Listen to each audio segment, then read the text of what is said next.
Editing is probably, I mean, I know I say every What? That's what it is. You can have the same clip and give it to 2 different editors and it's gonna come up looking completely different. I have Miles here with me because if you haven't seen Miles' channel, which I don't know how you know me if you don't know Miles. Miles does these amazing weave reviews, which are just like wig reviews. He does makeup tutorials, and spliced in there, he has so much like comedic editing. He does a lot of green screen. We're sitting in front of a green screen right now. Yeah, honestly, people don't even watch the videos for like wig reviews. They just watch for the... They skip to the end, so that way they can just see the dance part. I don't skip. I will let you know that I don't skip all the way to the end. I brought Miles here because I wanted to ask him questions that I may not be able to answer, you know, very well, because I have a very cinematic style of editing, as you know, and Miles is much more like, I don't know if you just call it like online video kind of editing style. It very much is. Yeah. It's giving 2011 YouTube, but like a little bit more upscale. It's honestly giving Mortal Kombat.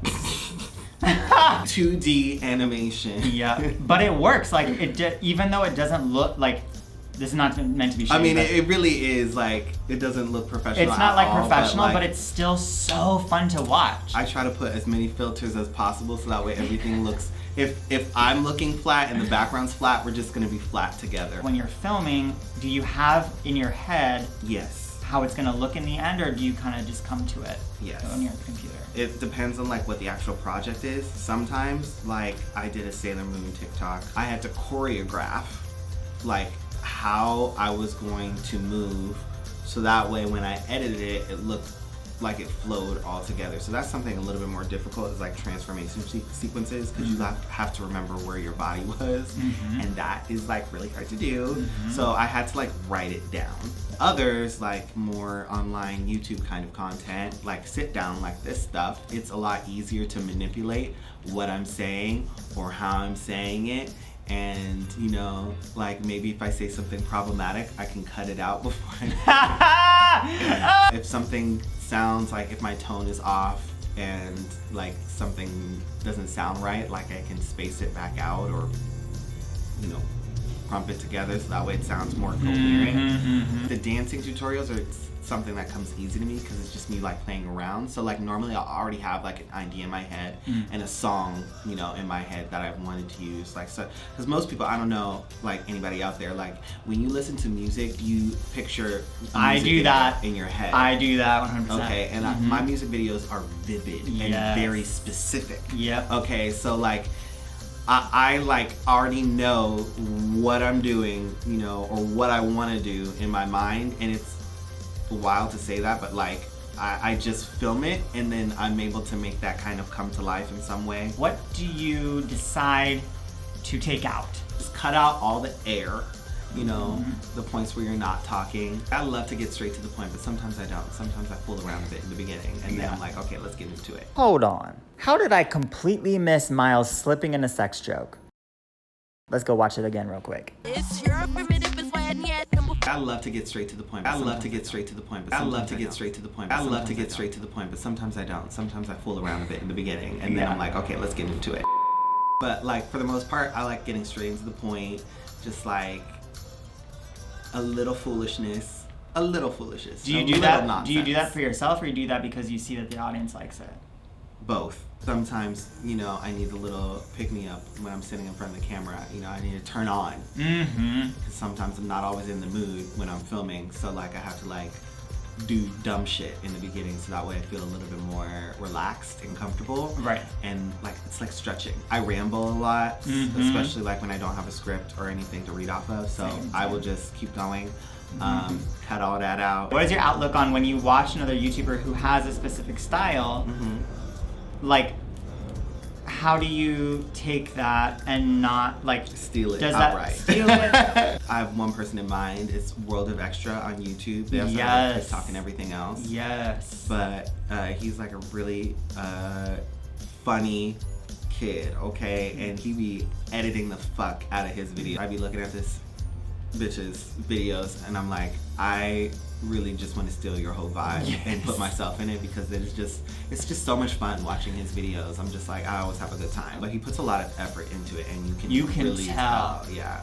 So I really want to do stuff like that, but also I don't live in Japan, and my life is not that fun and vigorous, and I don't have friends. So what are you talking about? I'm sitting right here. Oh, you're not my friend. I'm sure a lot of people watch your videos as well, and they're like, I want to be exactly like Miles, but like, one, you shouldn't ever do that, because if Stan, for example, tried to be exactly like Miles, we wouldn't have Stan. And Stan's freaking awesome. How do you take things from other people without staying true to your yeah, exactly. own self? It can get a little tricky sometimes. Like, if anything, you can just pick a technique. So there was one thing Stan did that I was like, oh, that's cool. How do you do that? And it's a common technique that people can do.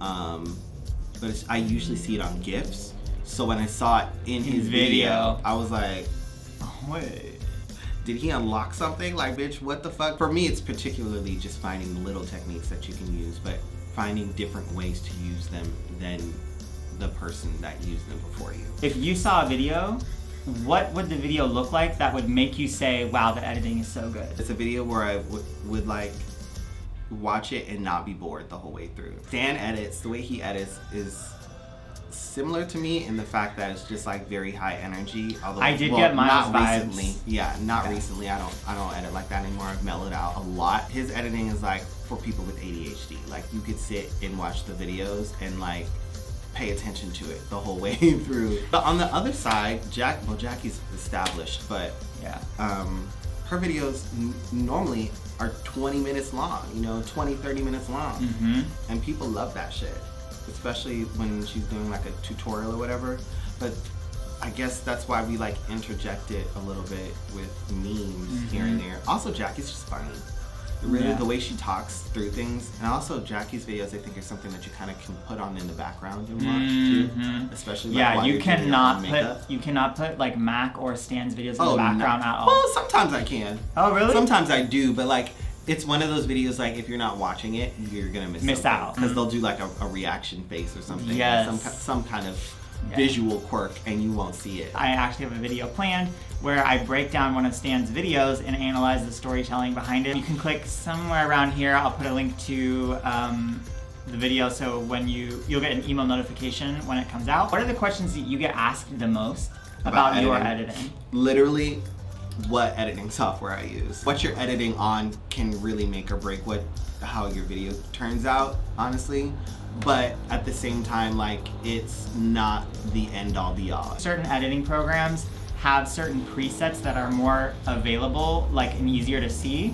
So like iMovie. Right, iMovie, you're gonna have certain presets that are more at your disposal. Right, and then I remember you told me you used to edit on Sony Vegas Studio. Each editing software has their own pros and cons, first of all. I started out with Windows Movie Maker, which is garbage, by the way. I used Sony Vegas after Windows. iMovie is a lot easier for people who are just getting started or familiarizing themselves with editing, because it has a lot of the same stuff that Final Cut Pro has, but just like less options on how to like manipulate and edit, the specific effect or clip. With Final Cut Pro, $100. Cash money. Once you buy that, then it lets you do a lot more things. You can control a lot more effects and like how, if they turn or spin or, the blurriness effect or whatever. There's just a lot more options to manipulate a lot more things. Final Cut honestly has been a huge upgrade for me personally. Which is so funny because I don't like Final Cut. Yeah, I understand why people don't like it, because I just bought, one of the negative things is you can buy plugins for Final Cut. But the thing is that you can, if you have the setting on your Mac computer to automatically update, sometimes they will just become unusable because it's no longer compatible with the... And you spent that money on it? I literally did. Spent hundreds of dollars on Final Cut presets, and now none of them work except for like 2. Wow. All the good ones that I bought are dead, and now I'm like, well, why the fuck did I pay all this fucking money for... I'm still pissed about it. Just be careful about like what kind of plugins you buy and who you buy them from. Even though they're readily available, they might only work with a certain version of the editing system. Yeah. So Adobe Premiere Pro, like, It doesn't have a lot of presets. It has just a lot of basic stuff. And then you can go in. And then you can go in and do it yourself. It requires more work. Like some of the stuff that Miles does, if I were to do that on Adobe Premiere Pro, it would take me 2 days. Way longer because I have to go in and specifically move things and key things. But if Miles is using a preset, then I can just drag, drop, be done, move on, right. etc. It just depends on whatever you feel Your like. preference. Yeah. If you're someone who wants to have full control over something, then presets may not be your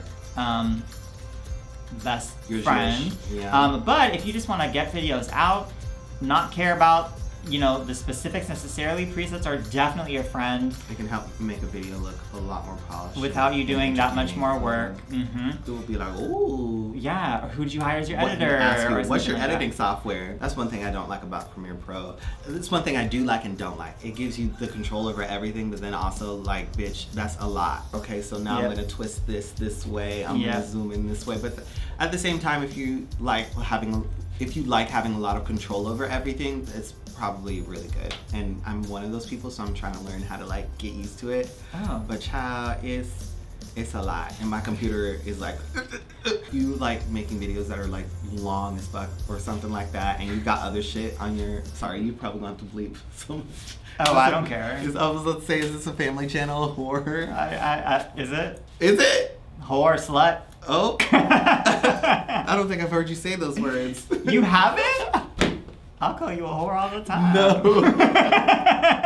Do you have a favorites folder of effects that you constantly use? I have labeled folders. I have vaporwave folders. I have SFX folders. I have Japanese SFX folders. Yes. There's a bunch of free effects on YouTube. Really? Yep. Dead ass. Wow. All you need to do is look up blah blah, like whatever you're looking for. So one that's common is like fire, green screen. Oh, you know what? I think I've seen that one. It's actually used a couple of like those VFX for like my little Sailor Moon transformation thing. Oh yeah. And it turned out really nicely. It did. I found like the perfect effects for it for free. If I want something to look really expensive and like look really polished or whatever, will buy like a title card. So I bought like they're kind of like these 80s effects, and those come with their own little set of unique requirements and stuff like that. I don't even know if that one works for me anymore, honestly. Do you have a tip to editing? Ooh, I have a good one. Okay. So if you edit with a green screen, or if you like to layer a lot of video clips on top of one another, and the clips are like really high quality, it is also okay to like take those layers when you're at a good place to stop, and just stop right there, stop during a scene, and render the scene in its entirety. So that way, like if you have like a really big project or something like that, but like a lot, or it could even be a small project, but like it just has a lot of clips together, it's okay to like render it in sections. So that way, if you have a really huge project, your editor won't go on the fritz and like snap out on you, because one, you either don't have enough memory, or the editing software just can't handle the amount of terabytes that are in the software. It's okay to like break it down in sections and like just render each little scene on its own. If you're interested in the setup that we are shooting on right now, we filmed a video on Miles' channel where we took this garage that we're in and renovated it, kind of organized it into a studio. If you're interested in how this all looks and why it looks the way it looks right now, go to Miles' channel where you can see the before and after, and also the current lighting setup that I'm using. There's something happening back here, which if you go to Miles' channel, you'll see what that is. I talk a lot about the lighting versus microphone and like what's most important in your setup in this ebook somewhere around here. So download that, read it. You'll get a more in-depth picture of what we're talking about. Thank you so much for being on the channel. Anytime. I love it here. If you want to check out the next video, click here. Click here. Thank you so much for watching, and we will see you next time. Bye. Bye.